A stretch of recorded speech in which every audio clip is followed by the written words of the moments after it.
What you're looking at is probably one of the most unique sports venues ever. This is Rizzo Rink, located in the heart of South Philadelphia, and it's been the home of the PBLA for the last 38 years. Rizzo Rink is actually built underneath Interstate 95. Hi, I'm Stephen Namorato. I am the president of the PBLA, and let's go take a look at Rizzo Rink. So this is the first stop when you come here. This is our, this is like the locker room, I guess you could say. This is where our players come to get dressed and store their equipment while we play. This rink has been around since 1979. It is filled with history. It is on an ice rink, and we have literally decades of, close to half a century of hockey history here.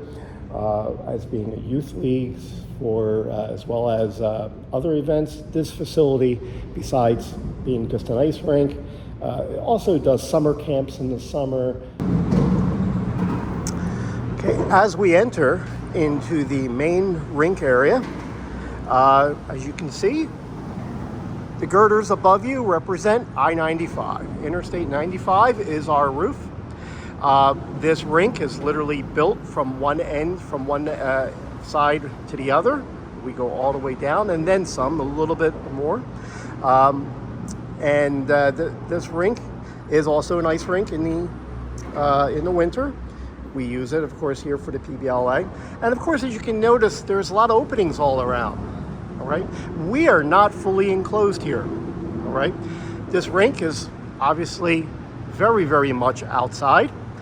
The only shelter we really get is pretty much from the highway and these little side roofs that kind of go over the edges. All right. Also notice that we are actually kind of elevated up. Hold on to that thought and I'll explain why that is in a bit. But as we enter onto the main floor, we are on a tile floor right now. Of course, during winter, this is these tiles are taken up and then they're put in storage. There is a concrete surface underneath for the refrigeration equipment below it, and of course it then becomes a hockey and ice skating rink. So what's interesting, actually there's many interesting things about this rink. First off,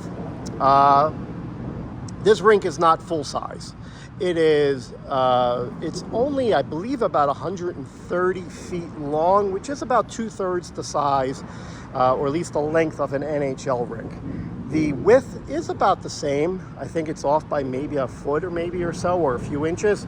I'll have to go double check those stats. But the main issue is definitely it's not as long, which is fine for our summer lacrosse league.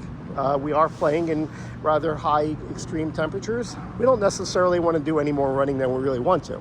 But it also provides for a really fast game. So as we kind of come over here, I'm going to kind of show you some interesting things that are kind of unique to our game of box lacrosse as a result of this size. So because we have such very little room, you can kind of see that we don't have a whole lot of room here behind our creases. Actually our one goal here actually sticks out. These goals were actually made by one of our players many, many years ago. And also these goals are, these are 4 feet 6 inches wide. The NLL uses 4 feet 9 inches. The reason why we have 4 feet 6 inches, we originally, our league was based on Canadian box lacrosse rules. We had 4x4 nets. And then when the Major Indoor Lacrosse League, which then became the NLL, moved up to 4 feet 6 inches, we also did to kind of match them and go in parity. But then when they went up to 4 feet 9 inches, we did not. Given the size of the rink, not to mention the additional expense to get all new goals, we really didn't think it was going to bring anything to the game. So we've kept it there. So we are quite satisfied with that. Because of the small length, one of the biggest rule changes we have here is that we don't really have over and back unless your team is shorthanded, with a penalty. So because it's so short, I mean, pretty much I'm standing here at the middle line. we're looking at maybe 50, 60 feet or so, or less than that, to the goal. You take a shot on goal and you miss and it bounces back, it would be over and back. We would have nothing but whistles all day long. So we only kind of do the over and back if you are serving a penalty at that point. Our roof here is not without its flaws. During heavy rainstorms or a prolonged slow rain, it will rain in here. We will get water, and on occasion we've had to cancel some of our games or postpone them because of that. But that is just something that it's a trade-off. For some of the benefits of this facility. Number one, you can hear those trucks going over us right now. One of the biggest trade-offs is the benefits is that it is rather low cost for us to use. Makes it very affordable for everybody to play lacrosse. In addition to that, the rink is also centrally located in our area. Being under I-95 definitely gives it a huge benefit, all right? In order to get here, you are pretty much a half a mile from an exit on I-95 in either direction. In addition to that, we are right near the exits for Center City, Philadelphia, and so on. So many other highways feed right towards this area. So it is definitely a great location to have a league because of that. And that's also why the PBLA has a radius of players that it's about 100-mile radius from where we are here. So that means we have players in this league who come from up to 100 miles away, and that's standard. We've been like that for the last 30 years.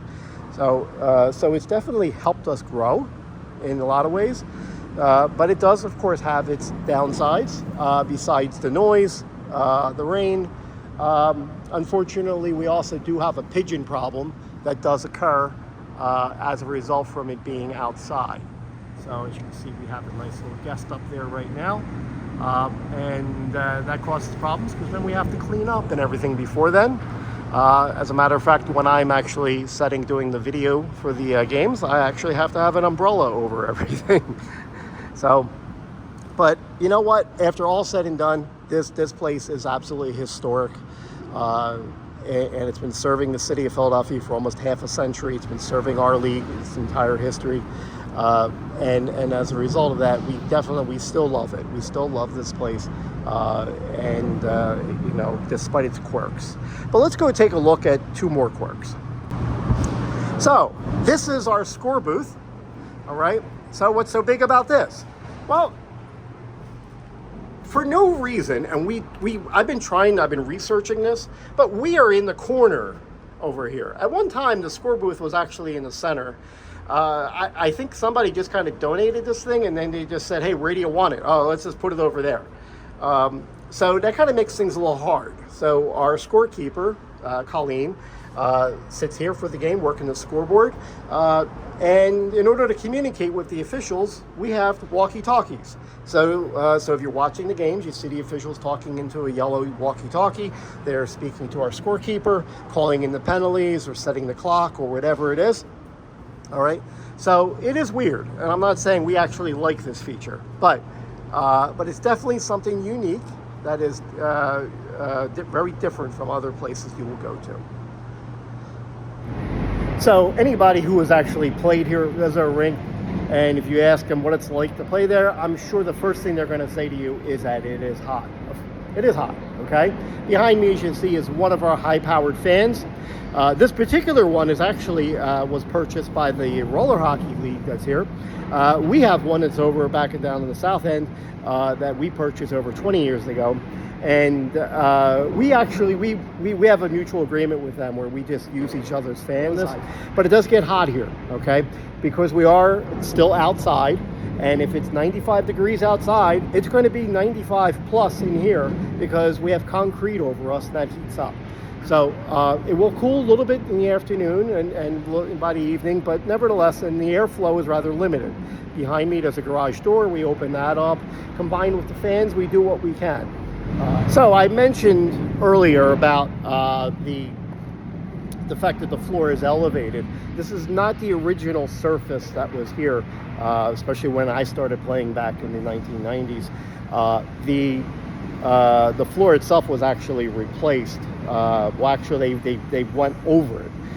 The original refrigerated floor broke, was sprung, and during the repair process, the company that came out, I guess, misgauged or didn't know exactly where all the pipes were, and when they cut into the floor to try to make the repair, they actually cut a pipe, and by doing so, they released all the refrigerant that was in the system, of which by the 1990s, that particular refrigerant was banned. It was no longer made, and because of its damage to the ozone layer. So the city of Philadelphia really had two things happen to them. One, they got fined by the EPA for allowing that much gas to escape into the atmosphere, even though it was just an accident. The other is that since they no longer made that refrigerant anymore, and the pipes and so on were already compromised, they really had no choice but to put in an entirely brand new system that uses more eco-friendly coolants and so on. I'm not exactly sure what it uses. I was told that it actually uses chilled salt water. Then I heard it uses something else. But whatever it is, so far it's been pretty reliable. The reason why we have the sport court floor, the plastic floor over it, is because of that. The concrete, because of the floor had to be put up, they didn't want to go too high. They couldn't make the cement too thick. So they actually, the cement is only about an inch thick above the pipes. So in order to prevent us, when we run on it, or the roller hockey teams from when they're playing on it, from cracking and breaking the surface, they've had no choice but to we got to put this plastic padding, on top. Well, it's not padded, it's actually hard floor, but it does give that protection. It gives impact protection. One of the most confusing things about Rizzo Rink is who it's named after. It is not named after the controversial Mayor Frank Rizzo, but rather his father, Ralph Rizzo, who was a police officer, and this rink opened up in 1979. So that was during the tenure of Mayor Frank Rizzo. So I'm going to assume that he had it named after his father. So behind me is one of our shot clocks. Our shot clocks are actually wireless. They're wirelessly controlled by one of the officials on the floor with a hand controller. This is actually our second set that we've had in the history of our league. Our initial set was a wired system that was rather cumbersome to set up every single game and take down every year, plus issues with the wires breaking down and so on. They were owned by the PBLA. At the end of the season, we have to take them down. We take them home. They don't stay here at Rizzo. Lines, lines, lines. If you look everywhere, we got lines all on the floors, face-off circles. I'm not even sure what these yellow lines are for what sport. Of course, here is the black one here is our crease for our box lacrosse league. The red inside is for the roller hockey, for their goal crease. So you can tell this place is used a lot. All right, I've actually drawn a lot of the lines here for the lacrosse league. Last year I did a little update. I'm going to see if I can do one more before this season's over. This is Rizzo Rink, all right? So you've seen it. You've seen the videos. You've seen our games. You may have come down here for games. You may not have known all of this particular history, but this is our home. We'll see how long we can stay here. There's talk of getting a whole new facility because our very roof itself is slated to be totally redone. They're ripping up I-95 and redoing pretty much. They've been redoing it all throughout the city of Philadelphia. I believe it's a few years down the road till they get here. But if they do, then of course that means that's the end for us, or at least that time being, because there's no way in the world we'd be able to play, in a construction zone. So hopefully by that time they've come up with a better solution. So, but I hope you've enjoyed what you've seen here.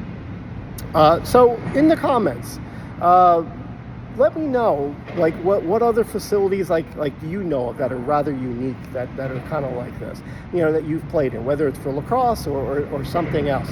I mean, I find this to be really unique, the fact that I'm playing under a highway, all right? But if you have something else where you've played in a rather unique facility, or have some questions or comments about this, please go right ahead. Leave in the comment section, and I really would look forward to reading those. All right, until next time, I'm Stephen Amarato, president of the PBLA.